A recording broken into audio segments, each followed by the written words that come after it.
Welcome back to Infinite Geek Talk, an ongoing conversation between your hosts, former DC Comics editor and owner of Infinite Heroes, Comics, Cards, and Collectibles in Watertown, Connecticut, Paul Santos, who is joined by owner of Rat's Nest Studios and lifelong student of the illustrated word, Keith Field. Let's listen in. Caught up on this House of the Dragon thing. I love it. Because I gotta tell you, it's pretty solid stuff. Yeah, you're caught up with you watched Sunday's episode. I am indeed. I saw the sorrowful results of the hamburger face wedding. I was just gonna say that. Boom, dude. My wife was like, "Why is his face crushed in?" I'm like, "Well, because they look like to be of the same size. Indeed. It wasn't like me getting my face crushed in." And I'm like, "Well, he's wearing like." Dude. All the armor guys are yelling at me. Was he wearing like 30 pounds of armor at least? Or 50 pounds much of armor? more than that. Yeah, backing up that gauntlet. So you have Tenderized. metal. Yeah, that is... It was hash, son. You put some cubed potatoes in there. You got a breakfast born in hell. I think it's a little bit of... The only thing I didn't like is you didn't see him actually snap. I know it's like he snapped finally, yeah, but it's... But just that awkward kind of tangle. Yeah. Obviously was the intent.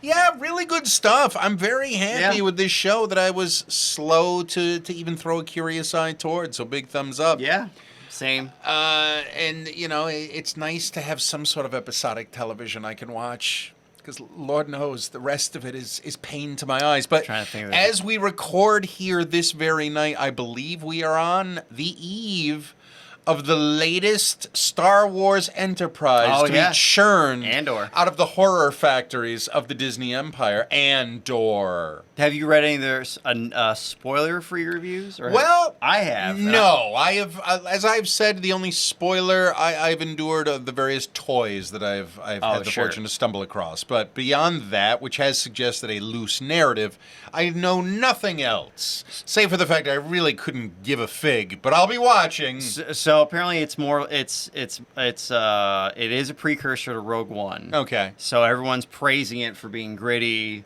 Down to earth Star Wars. Okay. So not Star Wars. Yeah. But someone compared it not to Breaking Bad, but to some other crime gritty show. The Wire. Nah. Totally Spies. Something. I don't know. Yeah. Probably Totally Spies. So I'm at least looking forward to it. We'll see what happens. I'm curious.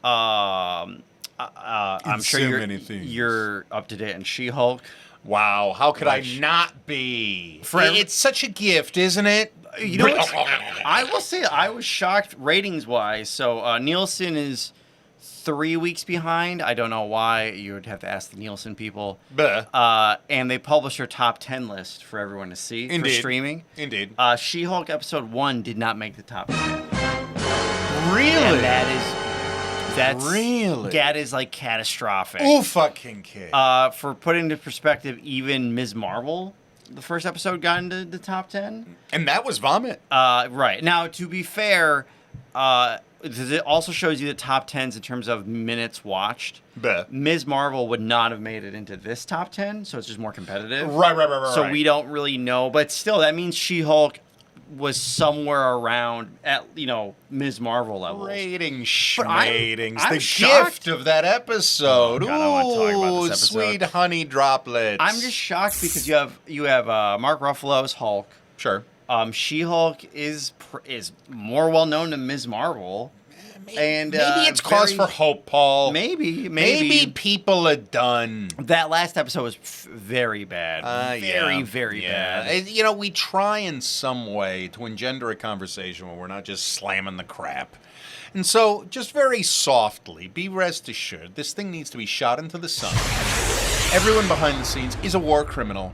And when the trials come, I will wag the finger of shame as these individuals are led to the cannon that will indeed fire them into said sun. I think they're just not talented. The writers are just not talented enough. All the actors I think are great. Donnie Blaze. I like Jennifer. I don't remember the actress's name. Sure. I like everybody else that's in it. Her friend, Prometheus from Arrow, Indeed, is fine. But the writing is like, yeah. I don't care if it's supposed to be a sitcom. It's a drunken, dumb cartoon. Brooklyn Nine-Nine has better stakes than this show. Yeah. And they're funny cops, but like their crime stories have more stakes Now, than these stories. I will bore you, but for the sake of the listening audience, I will tell you all what is going to happen. This is my prediction. Now we're halfway through. Based on the weird performances of the would-be boyfriends, the men that Jen dated when she was on the app an episode or so back, including the gentleman that she boned. Yeah. I think we're going to find that all of them are supervillains. They are going to be I think they're going to be turned into supervillains. They will be the villains we see in the preview, the Daredevil villains. I think you're right. And Daredevil will be in his gold and yellow costume because it'll have to do with the most exciting and dynamic new character in the Marvel Cinematic Universe. Paul, what's his name again? Luke Jacobson? Luke Jacobson, ladies and gentlemen, works for me. Now, the fashion, the master fashionista, the tailor to the superheroes and villains of this Marvel universe. I don't know who thought... Paul Gamby Jr. Yeah, well, number one, there is a tailor called Paul Gamby. Well, he's DC. Don't forget. Oh, which one's the Marvel one? Marvel has the Tinkerer. No, they have a Marvel and then it has one. Jumbo Carnation, but that would be another X-Men ahead of the curve. Yeah, but they have a tailor. Are they there? They do have a tailor because there's an issue of man, my brain is really gonna hurt. Peter David's Captain Marvel. Okay. Where Margot and they go to the tailor. Rick Jones goes to the tailor, and it's like he's got all the like goofy the porcupine. Oh wait, costume. Thank you. Yeah, yes. I thought it was it's what's his face? No. It's not Gamby. It's actually a known person though. It's the guy who was the original Gladiator. It's Melvin Potter. He is the costumer and tailor of the Marvel Universe. Okay, so instead of bringing him back, they took a character from Dakota North. Oh my God.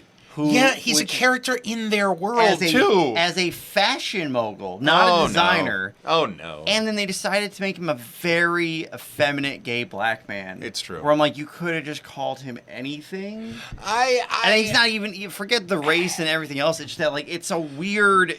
It doesn't make sense. I don't know why, but I really think they would have honored the idea more if they just made it the Edna character from The Incredibles. Just have it be Edna. Yeah. And everyone just Disney owns it all. It doesn't matter. And then throw Darth Vader in there too. Not one costume in that shop looked anything like a Marvel costume. No. There's a mannequin with a black. I will take the challenge of making you a pantsuit that grows with you.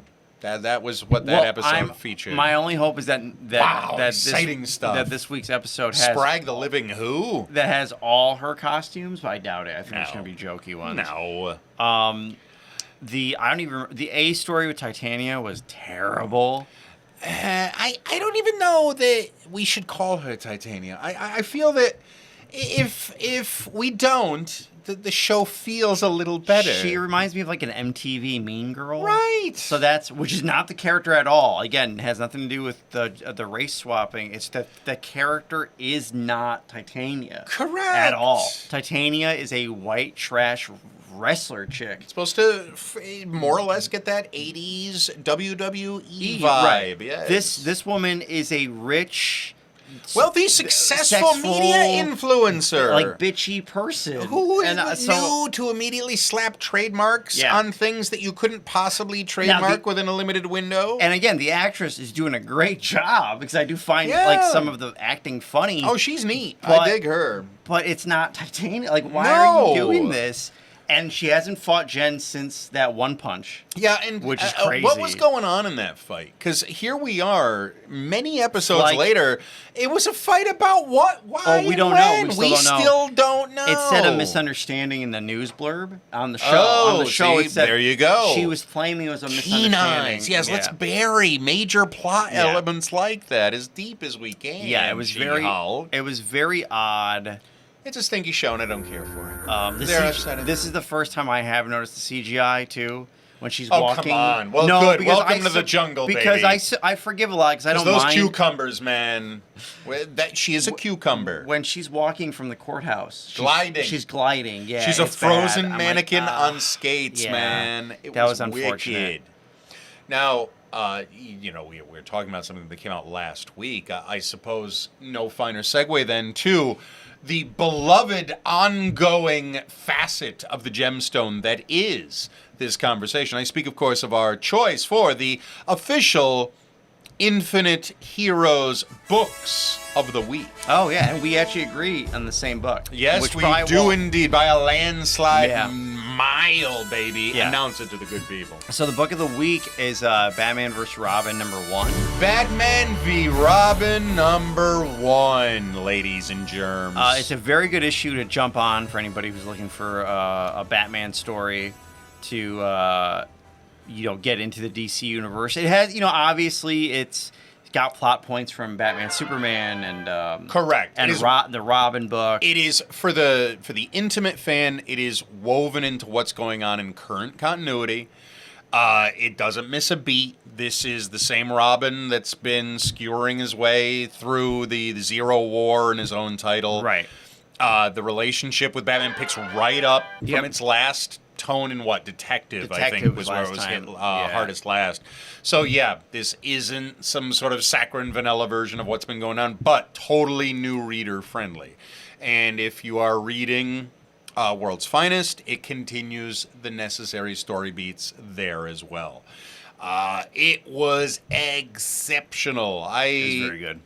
At the risk of spoiling, I will say that we see Wade use a bunch of characters that haven't been seen in a while, including 2 younger characters. Yeah. And without a word, he gives us the best appearance of either one of those characters in almost a decade. Oh, easily it more. was, and in one case, there's a magic. Well, actually, they're both magic related. They're both magic. But the one with the wand, I think that was my favorite use of him since he was first used all those moons ago. Didn't speak a word. Yeah. Big thumbs up, man. Yeah, it was good. It's a very. This might sound weird to people who aren't reading comics, but it's a very Batman-centric story. Indeed. A lot of the times in Detective or in Batman, he will be kind of second fiddle to a villain or some other plot point.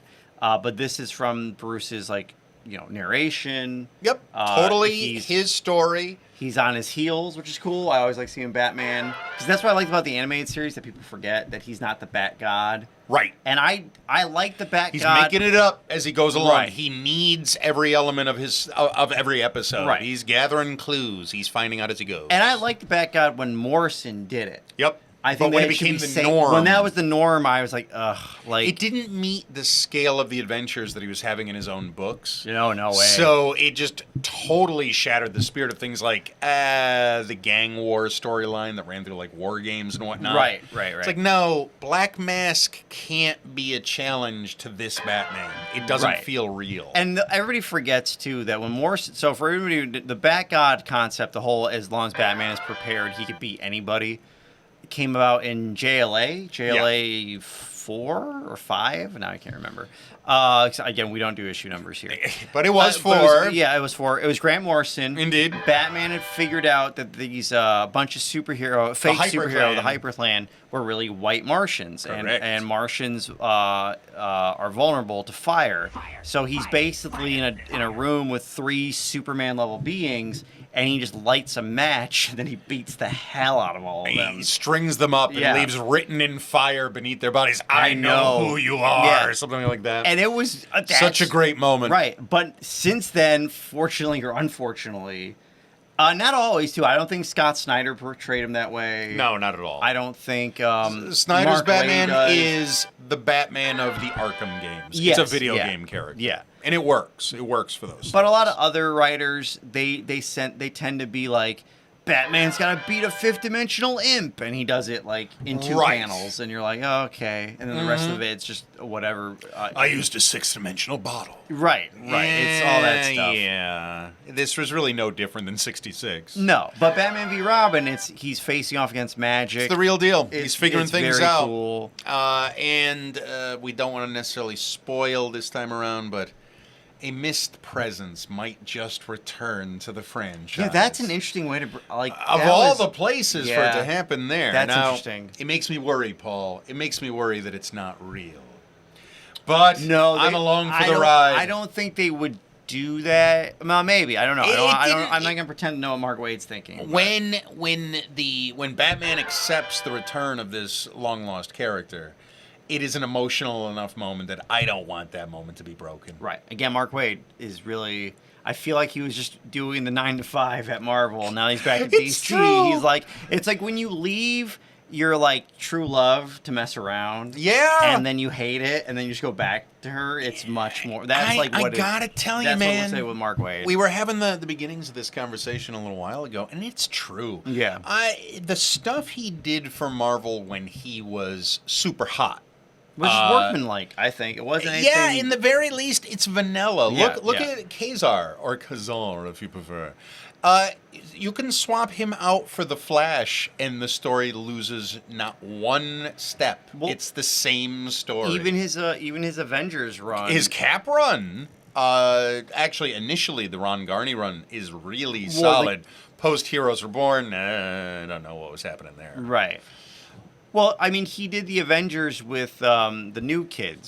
With Miles. Remember that? Yeah. With Miles and the Young Vision. And it wasn't good. It wasn't good. Well, I should say it wasn't good. It was workmanlike. There are bad writers.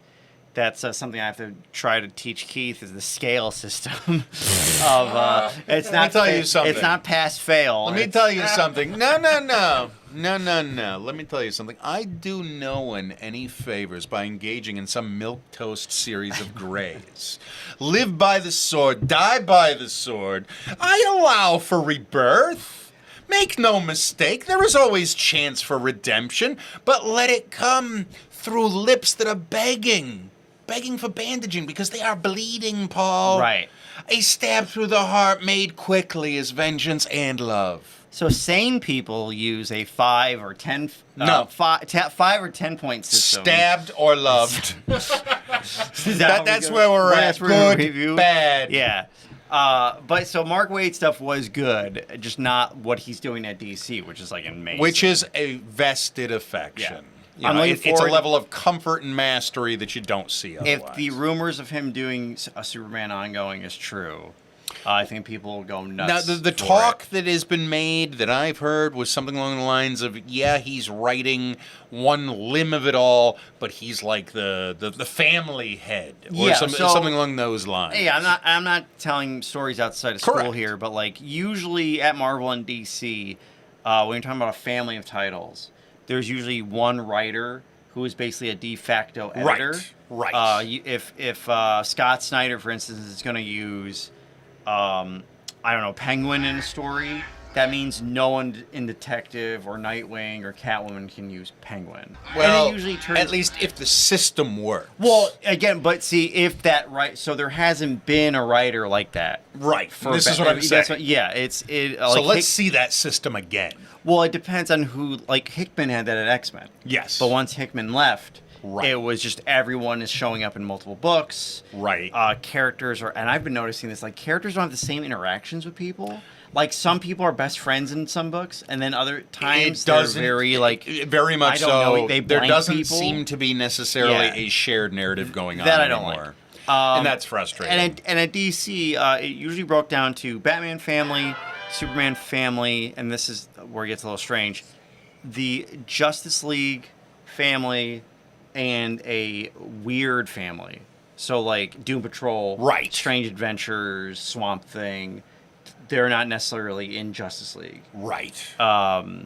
So you would never have like, you know, Superman not have a head writer or Batman not have a head writer. Not at least not in the last 20 years or so. And this is why you just have so much spread. You need that to keep things on focus. Yeah, and again, I know what you're saying too. It's only if the head writer doesn't care about said character, then yes, Killer Croc will show up in 3 different places. Oh, my heart. Because that's Scott Snyder didn't care about Killer Croc. Poor Crockington.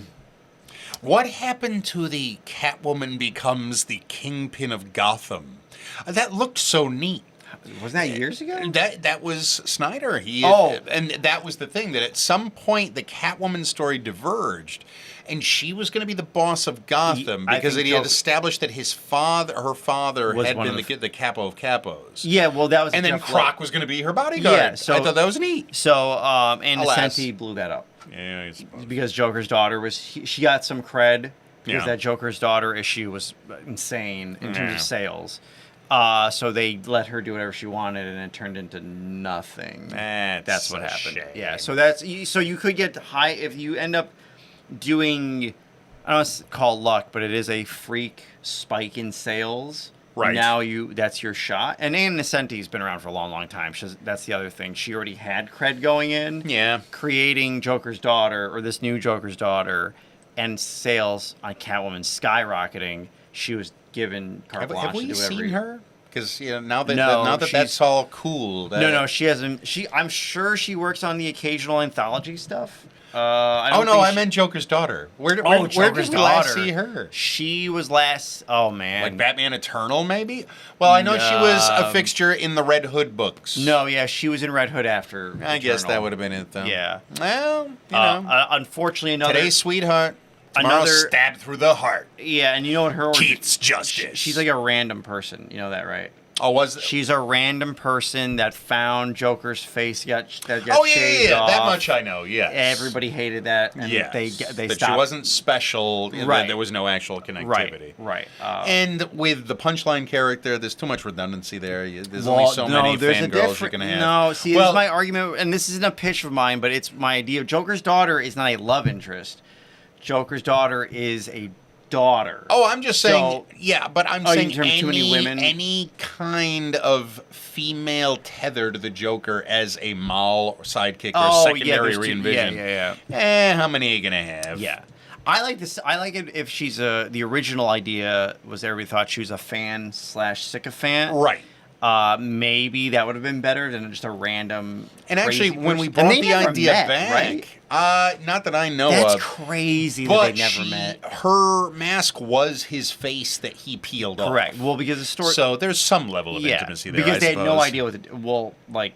Everybody knows this. The face got peeled off, and then that was it. There was no purpose for it. I had heard that his first pitch was not the face peel. It's a lobotomy. It was going to be a lobotomy for Joker. Yeah. The Joker had hired Dalmacher to lobotomize. I think DC published it, the pages in the back of an Absolute or something. Oh. He was going to get lobotomized, and that didn't happen. So instead they did the face peel, and there was this hope that after the fact there would be some sort of story of the face. Well, Scott had him, staple his face back on. Right. He used a belt. And then no one knows where this face came from that Joker's daughter had. Oh, no, there was actually a thing that toward the end of that storyline, what was it? Deaths in the Family? Death in the Family, yeah. Death in the Family. Or of the Family, that's right. His mask falls off while they're fighting in the Batcave, and it slopped down into caves. She found it. Oh, that's what it was, yes. Cut as much of it off as she could salvage, and then sewed it onto her face. That's what it was. Yeah. Merry Christmas. Yeah, and then and again, Joker's daughter's like a teenage girl. She's not. She's small, and she's smaller. She's like petite size. She wound up on a Suicide Squad, and I remember just shaking my head. Oh yeah, that was the wrong. How does this make any sense? You've got her on a team with Harley. Yeah. There was a line of, "I'd hoped that it would encourage Harley to become the leader I'd long imagined." What are you talking about? Leader you'd long imagined? We had bad runs. We had retailers begging us not to screw this up. Yeah. And when you're seeing it happen in real time, I'm like, oh dear God. I'm like, and I don't know what happened. I don't know the privies of like what. I think it's just a combination of the writer and the editor and maybe corporate having different ideas, but it turned into a train wreck. It's as good a time as any to mention, though. I only recently caught up with Suicide Squad. I finished the War for Earth 3. Yeah. Thumbs up! Yeah, I'm glad you liked it, yeah. Beginning to end, that writer did such a good job. Yeah. It's the first consistently good run of Suicide Squad in forever. Yeah. Really neat stuff, and I love the way it ended. So, big thumbs up, my highest possible recommendation. Well, this week was a very heavy DC week. It was the Harley 30th anniversary one-shot, Batman v. Robin. I'm sorry, not Batman v. Robin. Deceased. That would be this active that's week. this active. Yes. There's a lot of stuff that now I'm blanking, but there's a ton of titles, and I was surprised by how Dark Crisis tie-ins. Just Young Justice. Very good. I've been but following that. I was very surprised at just how strong this week for DC was, and looking at Marvel, it's like it's no contest. My book of the week, my honorable mention for last week, it was Amazing Spider-Man, but that was only because it was a X-Men issue instead of a Spider-Man issue. Here is what's unholy and beautiful to me. We had like a day before I read that book, we were talking about X this and X this, and I said, you know who I miss? The smiley face soldiers from the Simonson run on X was the weird armored anti-mutant like cyborg guys that had smiley faces. And then lo and behold, who was in that issue of Spider-Man? The smiley faces. Yep. Psychic, perhaps, or subtly controlling reality with not knowing how to access or otherwise curate this power. Far more likely, Paul. That is your honorable mention, Spider-Man. Such a huge improvement. Okay. That's why. Okay, yeah, it was fine. And I also enjoy the bizarre horror show that is Heel Moira, so I enjoy seeing that. Which the real Moira is, being a freaking tank somewhere. I think you're 100% correct. My honorable mention is, of course, last week's Venom. Oh, yeah, you had said that. Where I was saying before we started recording that I've been getting a little bored with Venom. Right. And considering my expectation for that team, come on, I don't want to see this thing peter out. I'm going to suggest this last issue was the Immortal Hulk issue swing, where this was the pitch. This is the thing that Al Ewing came forward with. This was the big gimmick reveal. And it's great. And it definitely has me watching again. But I would have rather it opened with this a little sooner. I mean, we're almost a year into this run. Yeah, I know. I alluded to this pre-podcast, too. That's not how comics publishing works. Right. I know they're before. Remember, we're talking about Thunderbolts last week. Yes. Remember Thunderbolts 1, you found out they were the Masters of Evil at the end of the issue? Correct. That would never happen ever again. Right. It's always like you're getting that bump with issue 1, and then your next bump is issue 6. Now, Venom took longer because it was so strong. Right. Venom number 1. You're going in with a marquee team. Right. People are going to afford it a lot more patience. Right. So, people like Keith Charles Field. And yet you accuse me of some draconian and again beliefs of what I am owed by my popular culture. And I say stab those who do not provide. And you have to remember, too, publishers want you to go in the store every week. They don't want you to drop Venom. They want you to They want you to pick up the number 1 and buy it until it's over, until the book gets relaunched or a new writer comes along. So they don't necessarily want to reward you for picking up like the first issue or the third issue. They want to reward you for picking up the 10th or the 20th. Reward me for loving your product on a level of purity most men cannot understand. And I will take a cash reward. Thank you. I will provide some mailing. Carnage has been a slam dunk right out of the gate. It came in this week, Carnage. Excellent. So you'll be happy. Excellent. And Flash came in this week. Excellent. Yeah. Two of Keith's beloved await him. Excellent. Yeah. Last week was a light week for me, but not this quality week. Over quantity. Not this week. Excellent. Now, last week, a seminal event returned to the ghastly, quote-unquote, town of Naugatuck, Connecticut. Yes. Yeah.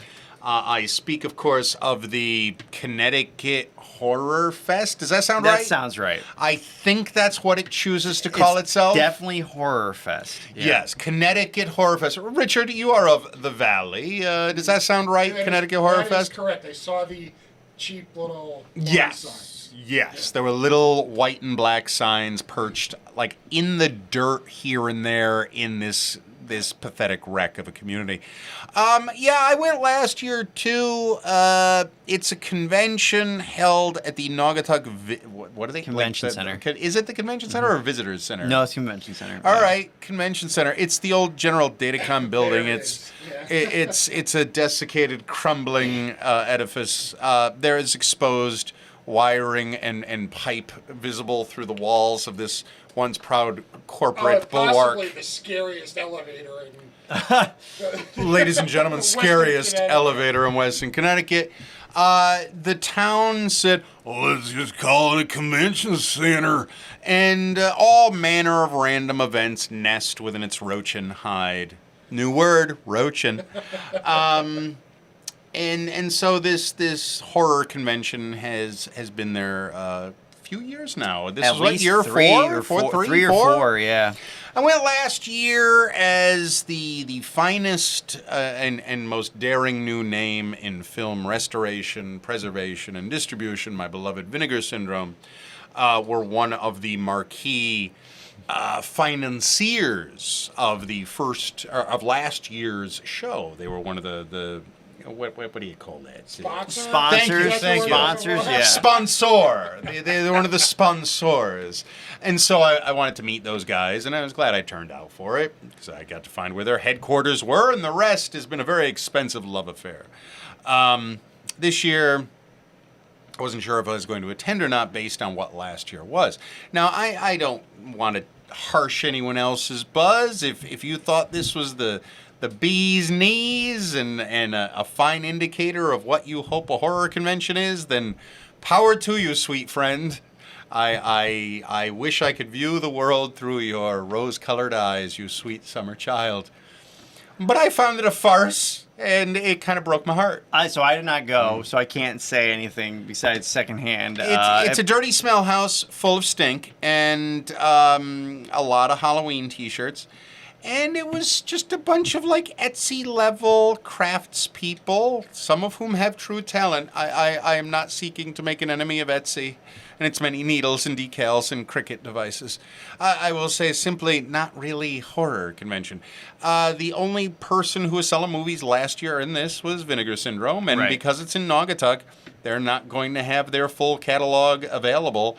So I gotta wait another month before I'll get down there to buy my copy of Pandora's Mirror. But at any rate, no pornography for baby. Broke my heart. Do they have B movies though? Oh well, they had their standard stuff. So yeah. So you get all their none of the hardcore. The marquee film that they brought with them this time around from where I was sitting was The Birds 2. Oh, The Birds too, yeah. So there you go. Yeah, they a lovely slipcase of that. So anywho, it wasn't going for them. I decided, I had been wrestling with whether or not I would go because this year they had one of my favoritist people who ever was, Ms. Barbara Crampton, was going to be in attendance. Well, and I'll say that they seem to try to focus, like last year was the Scream year. Yeah, and the year before that basically, it's exactly what you're presaging, which is it's about the meet and greet experience. It was the Scream kids. Yeah, this year was Reanimator, which is a weird choice to pick. Well, this year was the Reanimator because it was Jeffrey Combs and Barbara Crampton, and then Keith David was there. He had canceled last year, or at least canceled one of the days. Oh, nuts. I would have went. And I tell you these things. I know Keith David's, but I didn't know he was in it. Yes, Goliath was there. Yeah. And then the guy who did The Haunting of Hell House. Oh, Haunting of Bly Manor, or whatever the hell it was Mike called. Flanagan, yes. And then some of Flanagan's retinue were there, including poor Annabeth Gish. And she looked like death. Yeah, but we talked about if you were a young wannabe horror filmmaker. Sure. The opportunity that you missed by not going to talk to Michael Flanagan. Yes, if I he wagged was my willing finger. to come here, and if you were like, "Oh, Mr. All right. Flanagan, here's Are my you ready, ghost Paul? story," For you and all those people out there in listening land, I'm going to reveal a Flanagan secret. Uh-oh. Now that maybe Rich puts some music to that. Maybe I'm not suggesting this can be a regular feature, but this is pretty impressive. So this is an official Flanagan secret. Okay. Take from that what you will. Now, this horror fest was of course here in filthy, ghastly, disgusting, should be scourged from the face of the earth, Naugatuck, Connecticut, where I am from. Mr. Flanagan, of course, he sat in that ghastly visitor center / convention center without much of a crowd, I gotta say. I stared with some pity. That's interesting, yeah.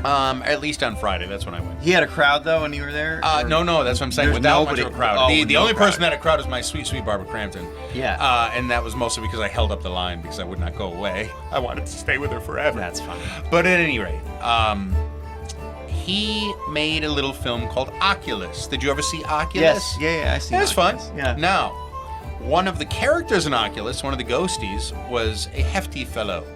The character's name was the Whale of Wall Street. He had a derby and a fat belly. Yeah, I remember. That man was played by a gentleman named David Levine. Okay. David Levine lived 2 houses up from me on Millville Avenue growing up here in stinky, smelly, ghastly Naugatuck, Connecticut. Ladies and gentlemen, the Flanagan-Naugatuck connection I present to you as a Flanagan secret. Why wasn't he at the show? It's a good question. Maybe he's not even aware. Maybe this Flanagan secret would even be a secret to Flanagan himself. You should have told him on Friday. I only thought of this as we prepared to record today. No. Otherwise, I should have indeed. Paul, I was far too in love with Barbara Crampton to think about anything other than Barbara Crampton. So yeah, I went there. It was worse than last year. I mean, I'm not suggesting there's anything wrong with these stars. It only exists as a signature mill. But walking into that depressing, skunk-ass Naugaskank center filled with Etsy merchants. There was one guy selling coasters shaped like archival Nintendo games.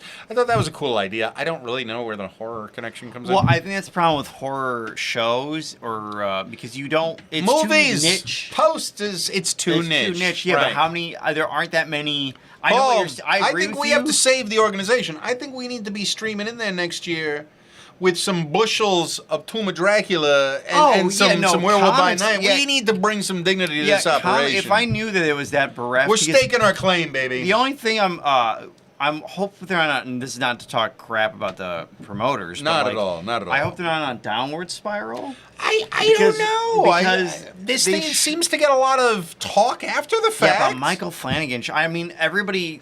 I know. I heard Saturday there was a lot of people Saturday. Okay. So I'll have to get some of my more insiders to give me info. Okay. I was only the Friday nightsman. But even on a Friday night, like. Oh, it was dead. I got there 6:30ish. There should have been someone from. Why wouldn't people be coming after work? Yeah, why is there? That's a Friday night out. People from like the Yukon Waterbury paper should have been there.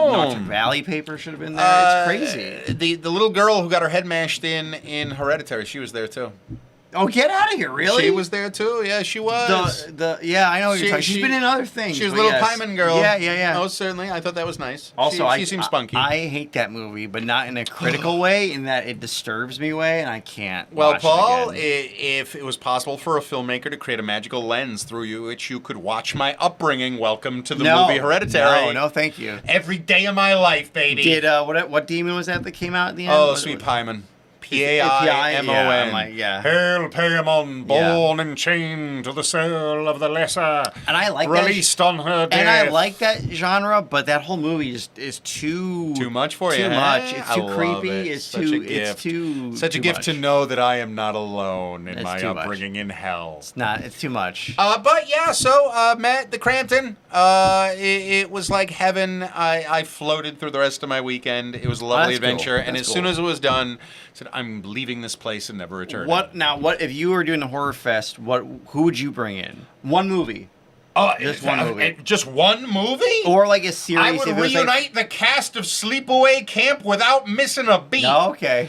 Yeah. Phyllis, she does she lives on the con scene, and we're near Jersey. It'd be easy to pull together. I want to be a part of the raw sexual energy of that panel. You would need a bigger, let's say a marquee name then, because that's not big enough. How dare you, sir? I'm just speaking truth. Where's my knife? I'm speaking truth. Such draconian truths you dare How much speak. money do you think Sleepaway Camp has made? Sleepaway Camp changed all of our lives for the better. That's true, but like Reanimators, you just watch yourself. Reanimator is more popular than Sleepaway Just Camp. watch yourself, Paul. I don't like this territory, these comparisons that you're attempting to hew. All right, so you would do all. All right, if I was going to do some sort of bigger name gimmicky thing, I don't know. I have an easy one, which you're not going to believe. Who's alive, who's dead? What are my sacred calves? I bring in Dawn of the Dead. I bring back the originals. I know, this is the thing. See, any one of the sacred calves, bring back the calves. You might hate me for this one. I'm standing by my Sleepaway Camp. I know a lot of people in the area who are huge fans of this franchise. I don't know if you'll ever. I think we've talked about this. Bore me. This horror. Bore me. Let's give you the guess. It's an 80s. It started in the 80s. Oh, so it's Friday the 13th? No. Is it that cliche and vanilla? No. Maybe it's not cliche. Okay, if it's not that, and it's not Nightmare. It's still going. Okay, go on. But it's now been degraded to like Netflix movies or Predator? No. It's that's sci-fi, my friend. A Child's Play. Oh, the Child's amount Play of people. people- Okay, this is good. You bring this up. The amount of Paul, there are Child's Play people, and then there are those who are not Child's Play people. And I'm gonna surprise you here. You think I'm so draconian? Right. I am close to the midpoint between these two camps. Okay, that's fair. I have seen. This will say it right here. I've seen all the films. I've not watched the series.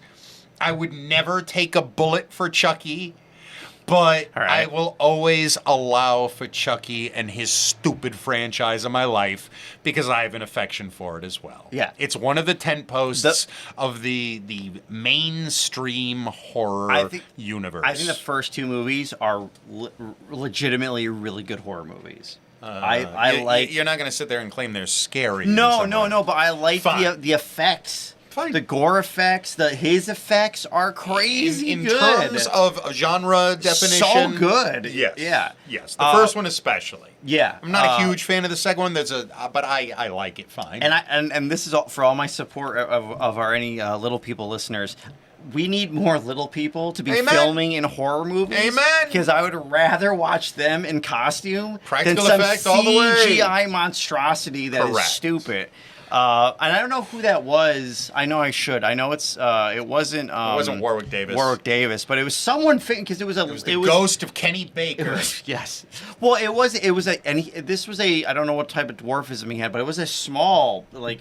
It's called puppetism. I've met. It's where you're slowly turning into a puppet in the real world. Yes. So it was a happy mix. Yeah. Because I've met Warwick Davis. I don't know if you know that out in L.A. Paul, tell us about when you met Warwick Davis in L.A. Paul, I'm going to ask you some questions that folks might not normally ask someone who met Warwick Davis in L.A. Yeah. How did he smell to you? What did a Warwick Davis smell like to a Paul Santos?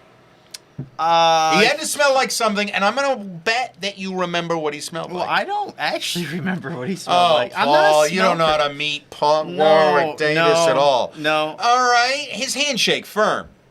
His handshake was as firm as a little person's handshake. But his flesh, human? Yes. Feeling? Yeah. Yes. See, I would imagine something like a shaved bear of some kind, a cub. A cub. I specifically, this is a cub we're referring to here. Like a, he's been drugged, and maybe there's not a lot of strength behind those little sausagey fingers, but you're touching a cub's paw. He was a good. I mean, no, he was very. It was very like. How much money did he ask for? Because I assume he looked at you with pleading eyes and asked for some money. That he could buy a roll with some butter on it. No, he's doing. I'm assuming he's doing all right. The LucasArts royalties. I was worried that he was begging you for buttered roll money. No. Not that buttered roll money. Woo! All right then, good. Tell us about the meeting. Am I missing a joke? No, not at all. What era of Warwick Davis did you meet him during? He was in the middle. He was in something. Oh. I'm assuming Star Wars. I was going to say an Ewok costume. Maybe it was a Harry Potter. No, isn't he Professor Stinkplant or something? It was way after Harry Vondo Potter. Hufflemonkey or such? No, he was very nice. Okay. And did he ever call you Tallman, a tall fellow? No, but I did. He unfortunately, I don't know if it's unfortunate, but he was in a little scooter thing. Oh no. So he was showing I've seen him walking. I've seen the him weakness of his bones. Yeah, I'm assuming. Hashtag weak bones. He is like, he's not 60, is he? I have no idea. What? He was inches? No, 60 inches is 5 feet. I was going to say, no way in hell. But we got really derailed. I would do. Did you see his show, Life's Too Short? The HBO series? No. Ricky Gervais show? It is lovely show. No, I didn't. I didn't watch it. Lovely show. Please continue. But yes, I would bring back Child's Play because the amount of people in my generation or like my brother's generation, who's like 3 years younger, if you asked 100 children who are allowed to watch horror movies, these are some statistics. What your favorite? Chucky's gonna come. The number one. like hands down. Oh, for the majority, it's going to be Chucky. Hands I don't down. know that I approve of or agree with your magical poll. Call up anyone who was born between 1981 and 1988. Hand me the yellow pages. They will have say, my task yes, for the night. You'll get people say Jason, but the normies will say Chucky. No, normies will say Chucky. I think they're going to say Scream. I think it's going to be a mix. I don't know that you can really... I think Halloween... I think the mantra of evil dies tonight has become so mainstream. I think I couldn't finish making my foolish statement. It's possible. I think Child's Play would go it's over well. Possible. If you get, and not to mention he's Graham Wormtongue in Lord of the Rings, and he's other things I'm forgetting. You're talking about the actor. The actor, yeah. I'm not impugning the man. I'm telling you, I enjoy Chucky enough. And then What's Her Face will get a big turnout. Yes. Jennifer Tilly. That's her name? Yes. Yeah. You know what? My first impulse was going to be to say something untoward about her bosom. Oh, right. And slant rhyme it to Tilly. You know, when it comes down to it, I'm not very mature, Paul. I apologize to you and our audience. No, it's fine. I know how terrified I was as a teenager watching Liar Liar, and I'm like, why are you in this movie? Like, I hate you. She can't be here. No, yeah, like she's like a villain. Not to get on a Liar Liar tangent. She is the villain in that movie. Like, you know that she is a horrible, horrible person. All right, I have to pause you, Paul. I'm intrigued by the amount of passion you hold toward the film Liar Liar. Yes, yeah. Please speak to this. Well, I like Jim Carrey, so okay. but I remember going to theaters to see all right, Liar Paul. Liar. I'm going to segue from there because ultimately, whatever jokes I was going to make at your expense about Liar Liar, they're gone. Yeah. Jim Carrey, you are a Jim Carrey fan. Yeah. What is your favorite role of Mr. Carrey? Okay. Whoa, Eternal Sunshine, Spotless Mind. You tried to catch me in the trick. There we go. Ladies and gentlemen, this was my way of pointing to some old continuity Paul revealed in one of our first episodes that it just in total defiance to what I feel is the sanity of all men. Right. That the eternal spotlight of the eternal sunshine of the spotlight mine, a date movie brewed for the mad, is one of his favorite movies of all time. Yeah. I think it's adorable. 10 points, Gryffindor. Yeah, right there. And I like Jim Carrey in almost everything. There's a few movies that isn't good. Okay, the number 23. Talk about it. What do you think that movie was supposed to be? I find like you would have more insight into it than I do. Well, like that's him doing a thriller. Like what was that him doing? I think it was very much a calling an artistic bluff. I think it's a case of someone who, quote, thinks they've gotten to a point where they know how the world works, got on their high horse and said, I'm going to make me an Illuminati movie and I'm going to face the world of the paranoid straight on. All right. In the form of an original work. And the further he got along, I think the further he got away from just doing a lunatic on a soapbox on a street corner kind of project and realized he had to make an actual composed film alongside... it was Joel Schumacher, I believe. I think it was Schumacher. And the result is a very vanilla nothing of a movie made by a man who feels hurt to me. He's been talked about in a lot of roles that I think he should have taken.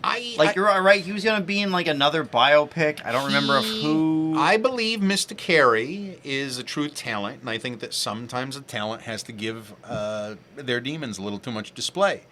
And I think that there are lots of creatives who are by their nature very pretentious.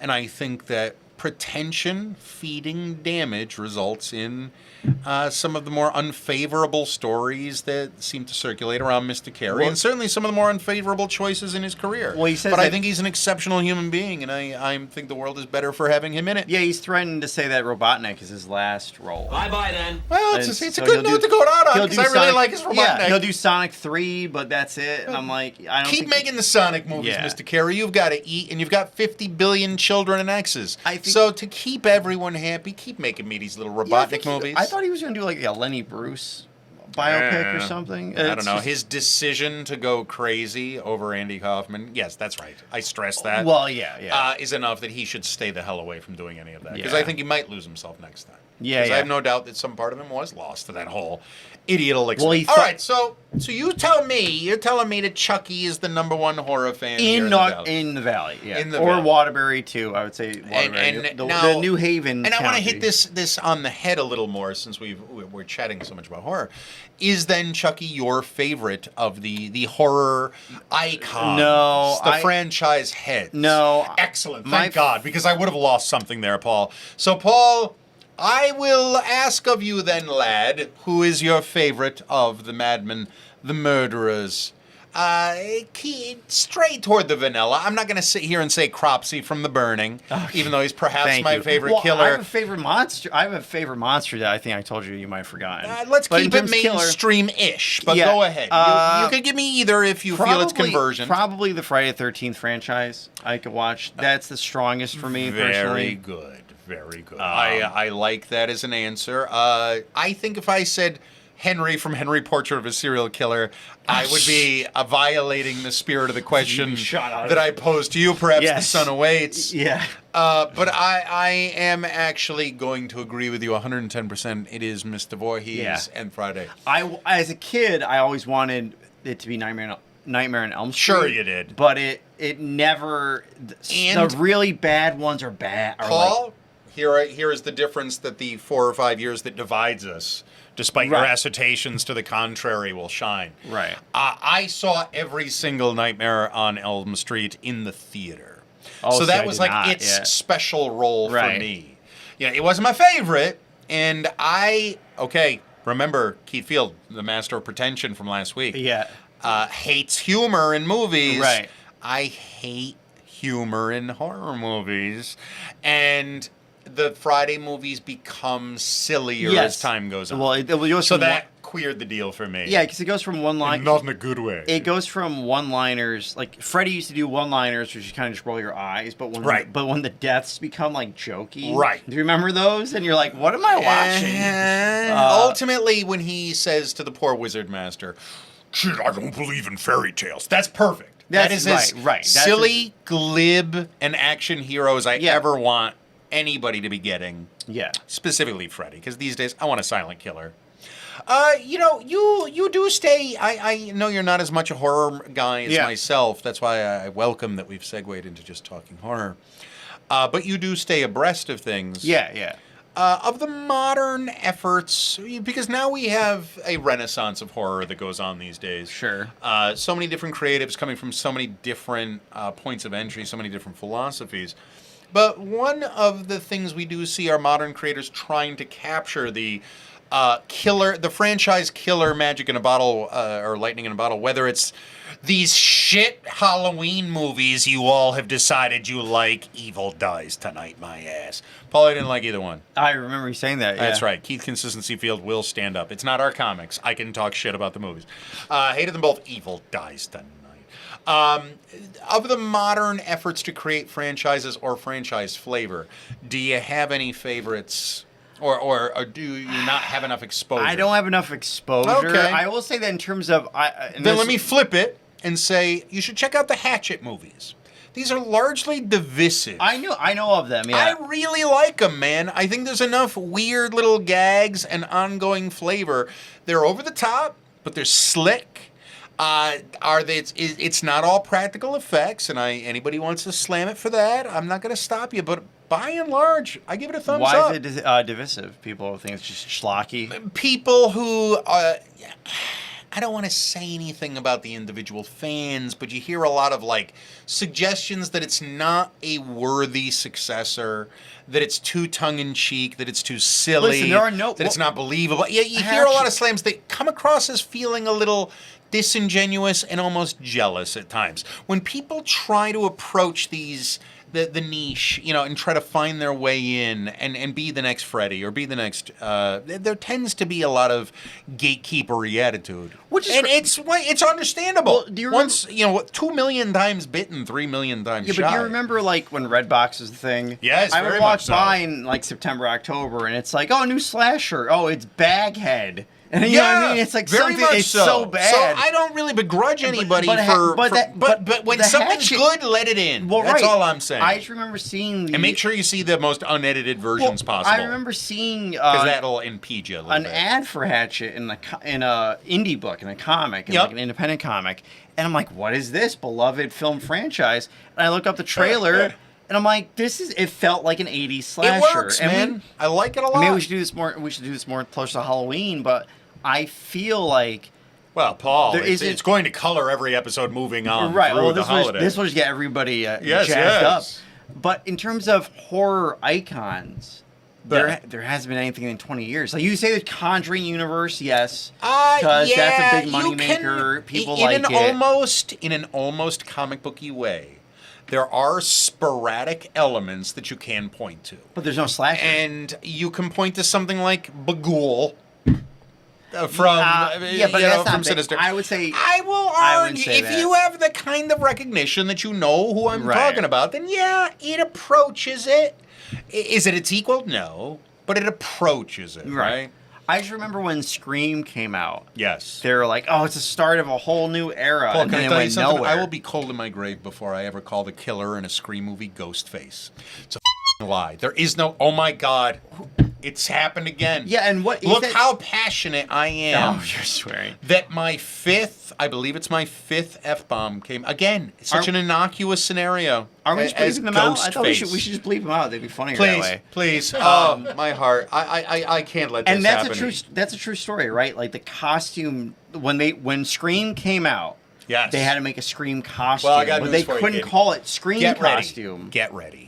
Because here comes a Scream. Fact. Secret. Nice. So again, Rich, I don't know. I think that this time around you want something that's a little more intense than our last Secret theme song. So an organ, maybe some organ music. Get ready, because here it comes. Long before there was a Scream, The Mask existed. Yeah, you've said this. And I will tell you that there was perhaps no finer use of that mask than when a young man wore it to represent one of the vampire ruling council at the once grand LARP Legends of Massachusetts. Oh, yeah. That young man's name was Keith Charles Field because, yes, that's right, I was once a LARPman, and for this and many other reasons, I too should be shot into the sun. I looked at that mask, and I was trying to reimagine what it might be to be some weird, gnarly, Lovecraftian reimagination or reinvention of a vampire. I imagined a thing that over the course of years had become leathery, its limbs distended and twisted from enjoying shape-shifting more than he should. So he become pliant. I had long, white fingers. Okay. And the face, given its melted nature, I thought would look like a thing that was equal parts custard and taffy. And it worked. I traumatized some young people that weekend. That smelly, sweaty weekend. Oh, LARP. At any rate, a couple years later, I saw my vampire mask up on the silver screen. It was the mask they had chosen. Well, they went to a Burbank. I actually know the store they went to. They went to it's a lie. It turns out Wes Craven was secretly playing the game of Legends all those years ago. So you're welcome, America and world. So the story... Scream is my child, and this has been a Scream secret. Right. Thank you very much. Paul, continue with the fall story. Yeah. So the Netflix, if the Netflix documentary is to be believed, not liars. He had an original design that they ended up nixing. Okay. Or it was just gonna be a plain like guy in a like one of those black masks, like right? The ones with the no faceless face, ones. the faceless ones. But he hated it, or everybody hated it. So he literally made the poor costume designer go to a Burbank costume shop and just grab all the generic masks that she could find. And they went on this one. Around it. That's why the first Scream masks are different from the other ones. There's some copyright things or something. I think there's a swoosh or something in the later ones by the chin, where the original one is just. It's basically the Scream. It's the the painting, the screamer. Yes. It's basically that is face. what it's supposed to look like. Yes, But in for those later, out there who do not know. But in later movies, he has this like elongated chin. The chin is more tapered, Yeah. so that we can argue this is a wholly original character. Right. This is Ghostface. And which came Paul, up. I'm telling you right here that if I ever had anything to do with the Scream movies, I would indeed establish that there's somehow some sort of undead presence I wouldn't know is, that part. or spirit that is shared between all of the killers. I think there's been slash the mask. So the other fanfic thing is that there is an original person who gave Ghost. who gave Stick it on what's his Ghost. face Billy Loomis the idea. Okay. So it's not. It wasn't like her mom or her or the. Or I like that whatever. fine. Yeah. I would like that if they were all remote serial killers. The one, it's not there's like the one original guy. Yeah, that would be cool. I would dig that as well. But they keep on refusing to do that. They Ghost do these, is better. They do these weird, It's a Ghost of Don Post. these weird TikTokers that scream. I hate that movie. no. I'm sorry. No. I didn't hate it. You Dewey and one of the friends of the store were going on at I length don't about like how it. much you hated I it. The don't like last it. Scream, and I was surprised. No, I don't like it because I found it clean. I thought it was clean. No part of it felt sloppy. I think a YouTuber has I think this friend of the store said it too. There had to be a third killer because you see both. Like, there's no way the logic doesn't work. Oh, I I agreed with that whole business. Yeah, that it doesn't make any sense. If that's what they're going for, that's fine. Yeah. Or even if they do this, this sequel is coming out next year, whether or not. Also, was it just me, or did that sequel just like blitzkrieg come out of nowhere, just explode? It's to make money. It's just to make money. But this one that's coming out next year, I hate Hollywood has to stop doing this. The poster is cool. It's a whole row of Ghostface masks. Right. Sorry. And they've already said it has nothing to do with like a legion of killers. I'm like, why are you having this So ends another episode of Infinite Geek Talk. Thank you for tuning in. Be sure to find the Rat's Nest Studios on Facebook for news, updates, and to keep the conversation going. And don't forget to rate and review the show to help spread the word. Infinite Geek Talk is brought to you by Infinite Heroes Comics, Cards, and Collectibles in Watertown, Connecticut. Infinite Geek Talk is a Rat's Nest production, recorded and engineered by Rich Johnson in the Rat's Nest Studio.